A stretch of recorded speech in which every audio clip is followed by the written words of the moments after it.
Hello friends, welcome you all. आज मैं आपके लिए जो वीडियो लेकर आ रहा हूँ कि बात करेंगे इंफ्रा यानी कि इंफ्रास्ट्रक्चर वाले स्टॉक्स की। आपने देखा होगा पिछले 2-3 महीने, अक्टूबर, नवंबर, दिसंबर और अब ये जनवरी, इंफ्रा बजट आपके सामने आने वाला है। क्या बजट में ऐसे कुछ बड़ी अनाउंसमेंट होने वाली है इंफ्रा के ऊपर? आपके दिमाग में क्वेश्चन ये जरूर होगा, क्योंकि इंफ्रा इंडिया बहुत जबरदस्त तरीके से पुश कर रहा है, बहुत पैसा लगा रहा है। हजारों करोड़ों के प्रोजेक्ट बांटे जा रहे हैं, दिए जा रहे हैं कि हाँ, चाहे वो अदानी जी हो, चाहे वो एल हो, बड़ी बड़ी कंपनीज यहाँ पे ऑपरेट कर रही हैं, छोटी कंपनीज भी ऑपरेट कर रही हैं, बड़े बड़े नाम। तो इंफ्रा के ऊपर जबरदस्त तरीके से जो मूवमेंट पिछले एक आध महीने में आप देख रहे हो, तो इसलिए इंफ्रा फोकस में है। और समझते डिटेल में एक बड़े स्टॉक के साथ। और आगे बढ़ने से पहले मैं आपको बता दूंगा, आपने अब तक चैनल को सब्सक्राइब नहीं किया तो जल्दी से सब्सक्राइब कर ले, बेल आइकन को प्रेस कर ले, जिससे आपको नोटिफिकेशन आती रहेगी। और प्राइस एक्शन सीखने के लिए आप ज्वाइन कर सकते हो मेंबरशिप ज्वाइन बटन पे क्लिक करके। और प्राइस एक्शन बहुत इंपॉर्टेंट है। इससे हमें साइकिल समझ में आती है, इससे हमें रिस्क मैनेजमेंट समझ में आता है। देखिए, इंफ्रा ये है एल का स्टॉक। एल ये कंपनी, इंफ्रा की जब भी बात आती है, इस कंपनी को आप इग्नोर ही नहीं कर सकते। तो जैसे जैसे एल में डेली के टाइम फ्रेम में बुलिश साइकिल बनने के बाद ये करेक्शन आई थी, अक्टूबर के टाइम पे आपने देखा होगा इंफ्रा रडार में आ गया था।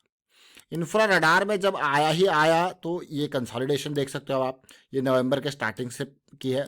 फिर देखिए करेक्शन, फिर देखिए, और अभी जनवरी में तो आप देख ही सकते हो। देखिए क्या सिचुएशन। अब आप कहोगे यार, जनवरी में बार बार इंफ्रा इंफ्रा क्यों कह रहे थे? देखिए भाई, यही तो प्राइस एक्शन आप देखिए पिछले पिछले 10-15 दिनों में कैसे इंफ्रा से ये 2100 का लेवल, और ये देखिए कहाँ पहुंच चुका है, 2200-2300 का लेवल। ये सबसे बड़ा स्टॉक है इंफ्रा का, एल ये एल सबसे बड़ा स्टॉक इंफ्रा प्लेयर, इसीलिए इंफ्रा रडार में। देखिए, जब बड़े प्लेयर भागते हैं तो छोटे प्लेयर भी लगे रहते हैं, बिल्कुल।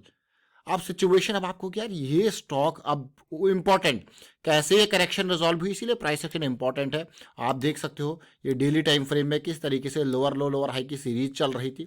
यहाँ आके चीज़ें बदली, यहाँ आके नई साइकिल स्टार्ट हुई डेली पे, और ये देखिए करेक्शन, एक ज़बरदस्त रैली आपने देखी, फिर एक करेक्शन, फिर फ्रैक्टल नेचर ऑफ मार्केट इसी को कहा जाता है। अगर आप देखोगे तो छोटी छोटी करेक्शंस हैं, फिर रैली के बाद आप देखिए वह 1 2 3 ये करेक्शन, छोटी छोटी करेक्शन। तो अगर आप कोई स्विंग को प्ले करता है तो वह कहेगा यार लो रिस्क की अपॉर्चुनिटी, स्विंग को प्ले करता है, रिस्क जरूर है, लेकिन इस पर्टिकुलर मूव के लिए आपका रिस्क इतना है। तो ये रिस्क इंपॉर्टेंट हमेशा। देखिए, मार्केट में अगर 1 रुपया भी इन्वेस्ट कर रहे हो तो फिर भी मैं कहूंगा रिस्क जरूर है, लेकिन कितना रिस्क है और आगे किस प्रोबेबिलिटी के साथ आप जा रहे हो, कितनी प्रोबेबिलिटी है कि ये जो स्टॉक है आपकी सोची समझी डायरेक्शन में जाएगा, दैट इज इंपॉर्टेंट।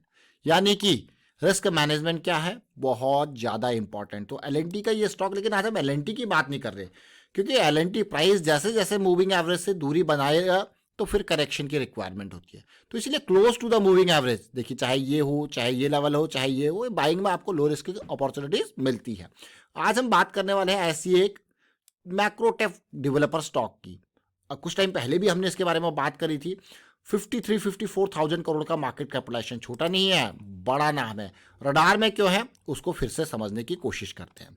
ये रडार में कुछ टाइम पहले से आया हुआ है, वीकली चार्ट, मंथली चार्ट इनके बेसिस पे, क्योंकि ये एक जो लोअर हाई लोअर लो की सीरीज यहाँ पे चल रही थी वो कुछ बदलती हुई दिखी। अब आप अगर मैं यहाँ पे हाई को मार्क कर लूँ, बिल्कुल पॉइंट वाले देखिए हाइज को, तो ये हाइज आप देख सकते हो। ये देखिए, ये लो हाई है, lower high lower high lower high. और अगर लोज को मार्क करो, देखिए low point lower low, low point lower low, lower low. अब अगर आप इस पॉइंट को देखो, आप कहोगे यार ये तो एक हायर लो बनता हुआ दिख रहा है, और धीरे धीरे एक पॉजिटिविटी। लेकिन पिछला हाई कौन सा इंपॉर्टेंट, अब एक पॉजिटिविटी सी जरूर देखने को मिल रही है। यही कारण है, इससे पहले भी ये स्टॉक रडार में आया था, लेकिन अभी वो रैली इसने नहीं दिखाई है। इंफ्रा की हम बात कर रहे हैं, रियलिटी की हम बात कर रहे हैं, लेकिन देखिए जरा ये स्टॉक क्या तैयारी पूरी चल रही है। देखिए, अब ये पार करेगा तो फिर अगली रैली किस हिसाब से होती है, यही तो एक्सपेक्टेशन हमारी होती है, यही तो प्रोसेस के हिसाब से चलते हैं। देखिए, तो छोटे स्टॉक हो या बड़े स्टॉक, कहानी एक ही है, प्राइस एक्शन। तो ये प्राइस एक्शन बहुत इंपॉर्टेंट। ये स्टॉक कौन सा है, चलिए देखिए साइकिल को समझते हैं। साइकिल को समझते हैं, क्या बुलिश साइकिल स्टार्ट हो रही है। देखिए पिछली बार किस तरीके से रैली दी थी इसने, कहाँ ये लेवल था बॉटम देखिए मार्केट में 440 का, कहाँ ये 1500-1600 का लेवल। लेकिन अगर आप फ्रैक्टल नेचर ऑफ मार्केट को देखोगे, रैली, करेक्शन, दूसरी करेक्शन, देखिए ओवरऑल 1 2 3 रैली, बढ़िया। लेकिन उसके बाद क्या है, मार्केट में बेहतरीन तरीके से लोअर हाई लोअर लो की सीरीज चली और अब जो है क्या वापसी देखने को मिलेगी। बस यही कारण है आपके सामने स्टॉक आया है। अब जैसे हमने कहा कि आपने पूरे सिचुएशन को देखा, अब जरा इस सिचुएशन को देखिए, जो इस छोटे टाइम फ्रेम पे इसको देखोगे, अगेन क्या है, लोअर हाई लोअर लो की सीरीज है जो कि बदल चुकी है। छोटे टाइम फ्रेम पे एक प्राइस एक्शन की एक बढ़िया साइकिल बनती हुई आपको देखने को मिल रही है, बोले साइकिल डेली के टाइम फ्रेम पे। स्टॉक का नाम क्या है, देखिए मैक्रोटेक लोधा। ये देखिए बहुत इंपॉर्टेंट ये स्टॉक, बस कारण क्या है रडार में आने का, यही सिंपल बेसिक कारण। प्राइस अगर आरएसआई को देखोगे तो बहुत ही जबरदस्त तरीके से ऊपर गया है, लेकिन उम्मीद होगी यार एक आध दिन कंसोलिडेशन यहाँ पे देखने को मिला, जो कि ऑलरेडी आपको 2 दिन से देखने को मिल रहा है कंसोलिडेशन, जिससे क्या होगा यहाँ पे हॉल्ट काइंड ऑफ सिचुएशन जो चल रही है अभी, फिर एक बड़ी रैली की उम्मीद होगी। लेकिन रिस्क मैनेजमेंट बहुत इंपॉर्टेंट है। चलिए देखते हैं, अगर यहाँ पे एंट्री ले रहा हूँ मैं इसके ऊपर, तो मेरा डीप स्टॉप लॉस कितना है, 11, सीधे राउंड ऑफ करके फिगर लेके चलते हैं। मान लो ये 1100 का लेवल है, ये 1000 का लेवल है, सीधे थोड़ा नीचे हो गया, ये थोड़ा ऊपर हो गया, 100 पॉइंट का, पता है 100 पॉइंट का यहाँ पे रिस्क है, लॉस होगा तो उसके हिसाब से मान लो 5000 का लॉस लेने के लिए तैयार हैं, तो फिर मात्र कितने शेयर, उसी के हिसाब से जितने यहाँ पे बैठते हैं भाई, कितने बैठेंगे, मात्र 50 शेयर बैठेंगे। 10,000 का लॉस लेने के लिए तैयार तो 100 शेयर, तो इस तरीके से समझना इंपॉर्टेंट है। तो आप चलते हैं आगे, टारगेट एरिया। अब आपको हो गया target area, target area, target area, देखिए टारगेट एरिया जिसकी हम बात कर रहे थे, इंपल्स करेक्शन, वही फ्रैक्टल नेचर ऑफ मार्केट यहाँ पे आपको देखने को मिलेगा। लेकिन यहाँ पे बड़ा हॉल्ट, इस लेवल पे बड़ा हॉल्ट, क्योंकि मेजर लिक्विडिटी एरिया है, मेजर लिक्विडिटी एरिया। तो ये हम छोटी छोटी चीजें, हम बार बार लिक्विडिटी एरिया की बात करते हैं, टारगेट्स की बात करते हैं, ओवरऑल प्राइस एक्शन की बात करते हैं। ओवरऑल प्राइस एक्शन आपको जो सबसे इसकी अच्छी बात है, खास बात है, वो आपको रिस्क मैनेजमेंट के बारे में अवेयर करता है। Risk management is the key. Risk management में क्या होता है, आप अपनी कैपिटल को बचाते हो।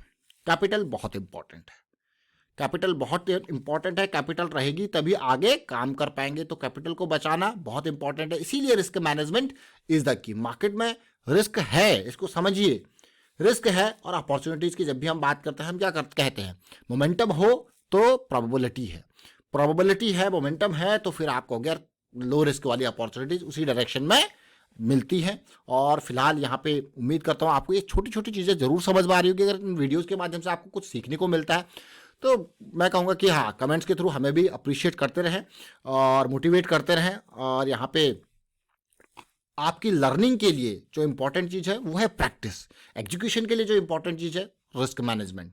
And thank you for watching the video. Share कीजिए, लाइक कीजिए।